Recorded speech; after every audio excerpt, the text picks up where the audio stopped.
I bought my dream apartment after 8 years of sacrifice. Skipped vacations. Canceled birthdays. Late nights. Early mornings. Every dollar saved was another step closer to peace. So, I planned a small celebration. Just 15 people. Family mostly. Invitations sent a month early. Group texts. Calendar reminders. Even a food menu labeled with everyone's name. I cleaned every corner twice. Lit candles. Pressed the linen napkins. And then, I waited. And waited. Not one knock. Not a single running late. I stood at the door with a tray of cupcakes melting in my hands as the sun dipped behind my brand new skyline view. Then I heard it. A ping. My mom had posted a boomerang with champagne flutes clinking in someone else's house. Proud of our girl's first home. The caption read, a filtered smile. A toast. My name tagged. But not a soul in sight. The photos were taken from my own Instagram. I stood there, alone in the place I built brick by emotional brick, and realized they never planned to come. Not to my party. Not to my joy. Not to me. My name is Ivy Talbot. I'm 30. And if you think you know how this ends, stay tuned. Because what happens when the people who are supposed to show up for your light use it to polish their own reflection? What happens when the place you thought you'd celebrate with family becomes the place you learn to exist without them? I didn't scream. I didn't beg. I turned off the lights, ate alone on the kitchen floor, and when the final candle burned out, I whispered to the dark, you only get to betray me once. I didn't go online the next day. I didn't want to see their likes, their fake congratulations, their digital applause for a party they didn't show up to.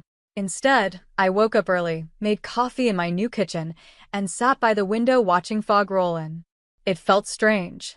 I had everything I dreamed of, granite counters, a walk-in closet, real hardwood floors, but I felt like a squatter in my own happiness. That's when the doorbell rang. It was my neighbor, Mrs. Keene. Late 60s. Floral dress. She handed me a tiny potted plant. This place deserves love, she said. You deserve people who water you back.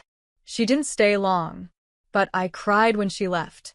Later that night, I opened my family group chat. Missed messages.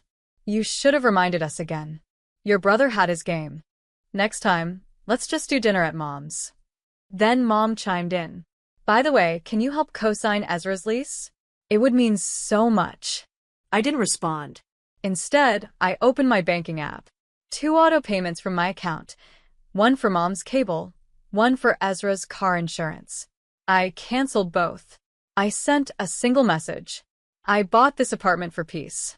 Not to be a silent sponsor for people who don't care I exist. Consider this the last payment. Silence. Then 3 dots appeared and vanished. It was the quietest group chat had ever been. I looked around my apartment. Walls I painted myself, shelves I built, windows I cleaned, and whispered, this home isn't for them. It's for me.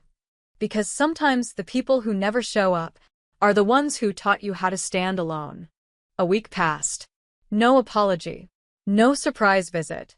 Just silence, and then, predictably, a favor. Mom called, voice tight and sweet. Ezra's loan didn't go through. They said you were listed as the fallback cosigner. Could you just... I didn't even let her finish. I removed myself, I said calmly.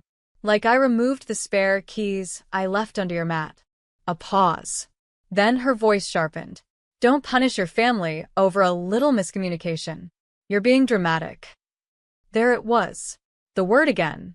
Dramatic. The word they used when I cried at graduations they skipped. When I sent reminders no one read. When I poured effort into invisible milestones. I said nothing. Just ended the call, blocked her number, and deleted the shared family calendar. That night, I walked to the rooftop of my apartment.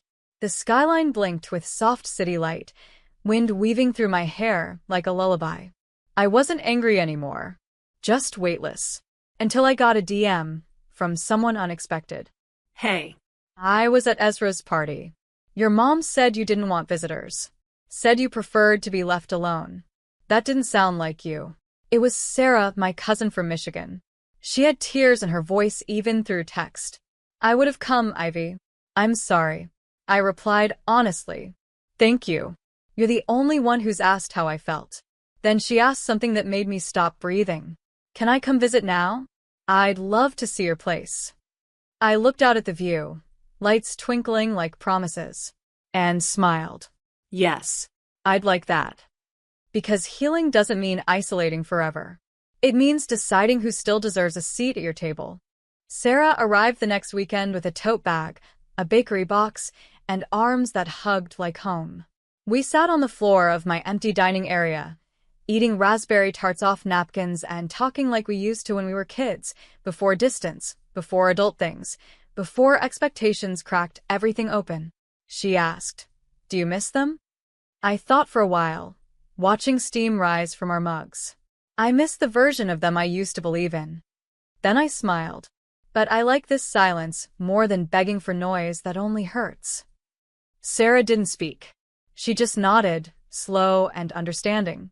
Later, we went through old boxes, childhood photos, report cards. One by one, I tossed the pieces I'd held on to out of obligation. And as I folded the final cardboard lid shut, something inside me shifted. I didn't owe anyone this apartment. Not the walls. Not the view. Not the happiness stitched together from broken pieces. They hadn't built this. I had. Sarah left on Sunday, leaving a sticky note on my fridge. Proof you can be the light, even when they leave you in the dark. But Monday brought another storm. An envelope from the family lawyer. A formal request, notarized, asking if I could voluntarily transfer part ownership of the apartment to Ezra as a symbol of unity. I almost laughed. Instead, I took a pen, wrote a single word across the form, and mailed it back. Denied. No speech. No drama. Just boundaries, the kind you build when you finally realize. Silence isn't weakness. It's freedom. I thought that would be the end of it. A clean break. A quiet line drawn in ink. But people like my family don't let go when they lose access to what they believe they own. 3 days later, Ezra showed up. Not a call. Not a message. He rang my doorbell at 7 a.m., wearing a tight smile and holding a grocery bag like it was an olive branch. I thought I'd come by and finally see the place, he said. I let him in. Not because I wanted to, but because I wanted to see what the performance looked like up close. He walked around, nodding. Nice space. Could have used a little more light in the kitchen. Mom said you cut corners. I raised an eyebrow. Mom didn't pay for this. He laughed like I was joking, then set the bag down, pulled out orange juice, and poured himself a glass. As if he belonged. As if this wasn't the same man who'd texted LOL when I invited him and got no reply. He walked over to my bookshelf, ran a finger across the spines, then stopped. You know, he said, turning to me, it'd really mean a lot to the family if you just shared the asset. We could put it in everyone's name. Keeps things equal. I took the glass from his hand, poured the juice down the sink, and whispered, equal is when everyone builds, not when everyone takes. He stared at me, stunned, then turned, slammed the door behind him. I locked it, sat on the floor, and for the first time since move-in day, I laughed. Not bitterly. Not to hide the hurt, just freely. Because claiming your space means knowing who no longer gets to enter. I didn't expect the ripple, but sometimes standing up quietly is louder than any scream. The next morning, my building concierge slipped me a note. Your brother tried to leave a gift for you. I didn't let him up. I opened the small envelope. Inside was a check made out to me for $500, scribbled in Ezra's messy handwriting. On the memo line, for the walls you think are yours. I stared at it. It wasn't about money. It was bait. A test to see if I'd bite or bend. I didn't deposit it. I didn't tear it up either. I mailed it back, with a sticky note attached. These walls are mine, because I built them. Yours crumble every time someone tells you no. I didn't hear back for days. Until Mom called, pretending nothing ever happened. Oh, sweetie. We're planning a family dinner. Sunday night. Your father wants to toast Ezra's new business. I waited. Nothing else. No mention of me. Of course. I asked, should I bring dessert? There was a pause. If you'd like. So, I made something special. A cake. But not just any cake. A 2-layer tiramisu, dusted with cocoa, and piped across the top in dark chocolate script. Built without you. I dropped it off 15 minutes before dinner. Handed it to the waiter. Left without a word. Later, Ezra posted a picture of it on his story, cropped so only the frosting swirl showed, not the message. But Sarah sent me the full photo. Captioned, "Even when she's iced out, she's the one serving the cake." That night, I slept peacefully. Because some families can't taste bitterness, even when it's written in frosting. And some daughters stop baking for ghosts. Thursday afternoon, I got an email from a real estate agent I'd never contacted. "Hi, Juliet. Your brother Ezra mentioned you're considering selling the apartment. I'd love to help." I stared at the screen, then at the message thread, copied below it, where Ezra had posed as me, using a fake email, to initiate a valuation request. No apology. No shame. Just entitlement dressed in business casual. I didn't reply. Instead, I printed the email, highlighted the fake address, and mailed it to my family's lawyer, the same one who'd sent me the ownership transfer request. Attached was a short note. "If they try again, I'll see you in court." No threats. No emotion. Just facts, folded cleanly into paper. The next evening, I hosted my first real dinner in the apartment. 3 friends. 1 coworker. Sarah. No blood relatives. We sat cross-legged around a coffee table filled with takeout boxes, mismatched plates, and 2 bottles of cheap wine. Laughter echoed. Music played from my phone. At one point, someone spilled curry, and we laughed even harder. It wasn't Pinterest perfect. It was real. And it was mine. When they left, Sarah hugged me extra long.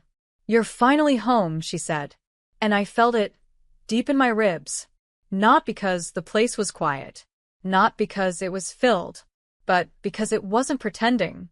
It wasn't waiting for people who wouldn't come. It wasn't trying to prove anything to anyone. I looked around the room. No gifts. No inherited furniture. No family hand-me-downs. Just light. Clean air. Peace. Sometimes the most expensive thing you own is the space where no one else gets to rewrite your story. Weeks passed. Not a call. Not a knock. Just silence, the kind you earn. Then one morning I got a notification. Ezra's business had gone under. The building he leased had been shut down due to unpaid taxes. A family group chat, one I'd been removed from months ago, was now circulating screenshots of fundraisers, desperate pleas, and hashtags. Mom had posted, "Please help my son rebuild. He's always been so generous." Generous, like skipping my restaurant launch. Generous, like eating cake he didn't bake. Generous, like trying to steal the one thing I had built from the ground up. I didn't comment. I didn't share. But I did donate. $7.61, 1 cent for each year I saved to afford my apartment. Attached was a note. From the girl with no guest list. I didn't need to see their reaction. I already knew. Silence is the most eloquent language when you're done explaining your worth. The following Sunday, I opened my windows, brewed fresh coffee, and sat barefoot on my balcony. Below, the city pulsed with strangers chasing dreams. Above, clouds drifted slowly, directionless, but still moving. In my living room, a small card stood framed on the shelf. "You made a home out of absence." A gift from Sarah. A reminder that sometimes, peace isn't loud. It doesn't shout over the void. It simply fills it. Quietly, fiercely, fully. I smiled. Because they once taught me I wasn't enough. But I had learned to be more than expected. More than needed. More than forgiven. They lost me the moment they refused to show up. And I found myself the moment I stopped waiting. My name is Juliet Martin. And this is the story of how I became whole.